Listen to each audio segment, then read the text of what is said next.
Est-il possible de combiner plusieurs cures de compléments alimentaires? Quand cela est-il bénéfique et quand vaut-il mieux jouer la prudence? C'est ce que nous allons voir dans cette vidéo. Bonjour à tous. Par principe, la prise de plusieurs compléments alimentaires ne pose pas de problème, car ce ne sont pas des médicaments, mais des denrées alimentaires conçues pour augmenter votre apport en tel ou tel nutriment. Mieux vaut toutefois suivre quelques règles très simples. Premièrement, je vous invite à combiner des substances capables de vous faire atteindre votre objectif de différentes manières. Supposons par exemple que vous preniez un complément de coenzyme Q10 pour le cœur. Je vous suggère d'y associer des extraits de plantes cardioprotectrices capables d'agir sur votre cœur d'une autre façon. Ensuite, évitez de prendre en même temps des substances aux effets opposés. Si vous souffrez par exemple de troubles du sommeil et que vous prenez pour cela un complément alimentaire de valériane ou de passiflore, n'y ajoutez pas un produit antifatigue et énergisant contenant de la caféine, de la théine ou encore du maca en fin de journée. Mais vous pourriez tout à fait prendre un complément calmant le soir et un complément stimulant le matin.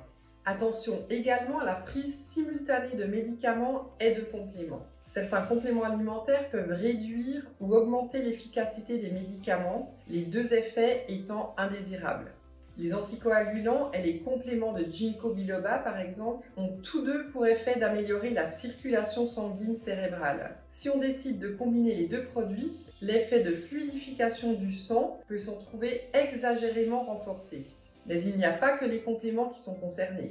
Il est par exemple déconseillé de consommer du pamplemousse quand on prend un traitement médicamenteux, car ce fruit interagit avec de nombreux médicaments. Autre chose, si vous suivez plusieurs cures de compléments et voulez optimiser leur assimilation, veillez à ce qu'une substance n'empêche pas l'absorption d'une autre. Il faudrait par exemple attendre 2 heures entre la prise d'un complément de fer et celui d'un complément de zinc pour bien profiter des deux minéraux.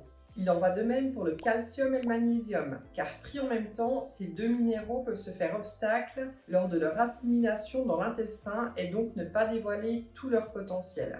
Les compléments alimentaires se marient toutefois généralement très bien, et certaines associations sont particulièrement intéressantes pour travailler sur l'équilibre du terrain en général. Chez une personne souffrant de troubles de l'humeur, par exemple, il serait particulièrement intéressant de prendre des oméga 3 pour optimiser les fonctions cérébrales, en parallèle à du magnésium et de la vitamine B6 qui, pris ensemble, optimisent leur action et la production de sérotonine. Côté vitamine B, je vous conseille d'ailleurs d'opter pour coenzymatide B Formula qui combine les bienfaits des 8 formes de vitamine B en un seul complément. Je compléterai cette prise avec la fameuse vitamine D qui a un impact bien reconnu sur l'humeur. Prendre plusieurs compléments en même temps peut donc aussi être important, car si on manque de magnésium et de vitamine D, l'un ne va pas combler le manque de l'autre, et les deux peuvent agir sur les mêmes troubles. Comme vous le voyez, le cumul de plusieurs compléments alimentaires est tout à fait bienvenu pour soutenir au mieux votre santé. Faites toujours simplement bien attention à ce qui est indiqué sur la notice d'emballage ou demandez conseil à votre médecin ou à votre pharmacien. Merci d'avoir visionné la vidéo et à bientôt!